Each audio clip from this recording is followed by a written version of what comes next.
কিরে পোস্টার লাগানো হয়েছে? হ্যাঁ ভাই, পোস্টার লাগানো শেষ।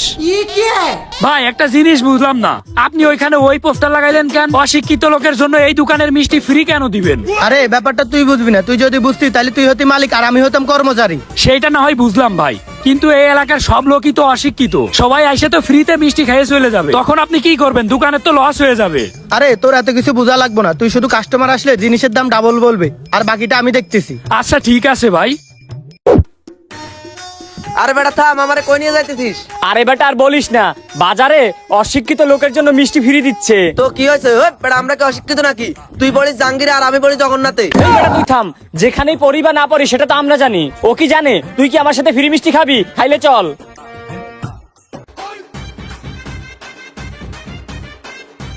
এই ভাই আমাদের মিষ্টি দেন। ভাই মিষ্টি তো খাবেন, মিষ্টির কি দাম জানেন? আরে ভাই দাম জানা লাগবে না, দাম আর কয় টাকা বলেন তো? এই যে ভাই এই কালো মিষ্টি দেখতেছেন না, এই কালো মিষ্টি গুলা 500 টাকা পিস, আর এই সাদা মিষ্টি গুলা 1000 টাকা পিস। ভাই একটা 1000 টাকা নাকি 1 কেজি 1000 টাকা? আরে ভাই মাত্র একটা 1000 টাকা, খাইবেন? খাইলে খান, না খাইলে চলে যান। আমার এখানে কাস্টমারের কোনো অভাব নেই, আপনারা যদি না খেয়ে চলে যান তাইলে আমার কিছুই যায় আসবে না। এ বন্ধু, এ কত দাম রে? এত দাম দিয়ে আমরা মিষ্টি খেতে যাবো কেন? চল আমরা চলে যাই। এই বেটা মিষ্টির দাম যতই হোক না কেন, আমাদের কি আর মিষ্টির দাম দেয়া লাগছে? কারণ আমরা তো অশিক্ষিত, আমরা তো মিষ্টি ফ্রিতে খাবো। আরে হ্যাঁ সেটাই তো। ভাই আপনি আমাদেরকে মিষ্টি দেন। এই যে নেন ভাই। রহা नहीं जाता तड़प ही ऐसी है। এ বন্ধু, মিষ্টি তো খাইতেছি, পরে যদি আমাদের বিল দেওয়া লাগে? দূর বেটা তুই বলদ নাকি? আমাদের কোনো বিল দেয়া লাগবে না, কারণ আমরা তো অশিক্ষিত। খা খা। ও সেটাই তো, খা। কিরে ওদেরকে মিষ্টির দাম কত বলছিস? ভাই কালো মিষ্টির দাম 500 টাকা পিস, আর সাদা মিষ্টির দাম 1000 টাকা পিস। আপনি কোনো টেনশন করেন না ভাই, দাম অনেক বেশি করেই বলেছি। ঠিক আছে, তাইলে 4 পিস মিষ্টির দাম আসবে 3000 টাকা। সকাল সকাল বড় একটা দান মাইরা দিলাম।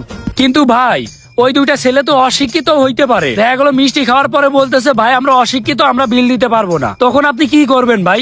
আরে অশিক্ষিত হোক কোনো সমস্যা নাই, তুই শুধু চাইয়া চাই দেখ টাকা কিভাবে নিতে হয়। ঠিক আছে ভাই।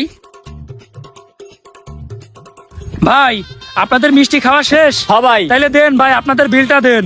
আপনাদের বিল হয়েছে 3000 টাকা। ও ভাই আপনারে তো আমরা একটা কথা বলতে ভুলে গেছিলাম, আমরা তো অশিক্ষিত, পড়ালেখা জানি না। ও আচ্ছা অশিক্ষিত। ভাই এরা নাকি অশিক্ষিত, আপনারা আগেই বলছিলাম এরা অশিক্ষিত হইতে পারে। ও ভাই আপনারা অশিক্ষিত হয়েছেন তো কি হয়েছে, তারপরেও বিল দেওয়া লাগবে। কেন ভাই? আপনারাই তো লেখা রাখছেন অশিক্ষিত লোকের জন্য মিষ্টি ফ্রি। ও আচ্ছা, কোন জায়গাতে লেখা? আসেন ভাই আসেন, আপনারা আমি দেখাচ্ছি, আসেন। এই দেখেন, অশিক্ষিত লোকের জন্য এই দোকানের মিষ্টি ফ্রি। ও আচ্ছা ভাই, এখানে কি লেখা আর একবার একটু পড়েন। এই মেয়ে, আপনি কি বয়রা নাকি? কথা বুঝেন না? এইখানে লেখা আছে অশিক্ষিত লোকের জন্য এই দোকানের মিষ্টি ফ্রি। ভাই কাদের জন্য মিষ্টি ফ্রি? আর এমনি অশিক্ষিত লোকের জন্য, আপনারাই তো লিখে রাখছেন। ভাই এটা তো অশিক্ষিত লোকদের জন্য লেখছি, তো আপনারা পড়লেন কিভাবে? এই রে, কাম তো সারছে, ধরা খেয়ে গেছি, এখন কি করব? এই রে, লাস্ট পর্যন্ত মাছটা খেয়ে গেলাম।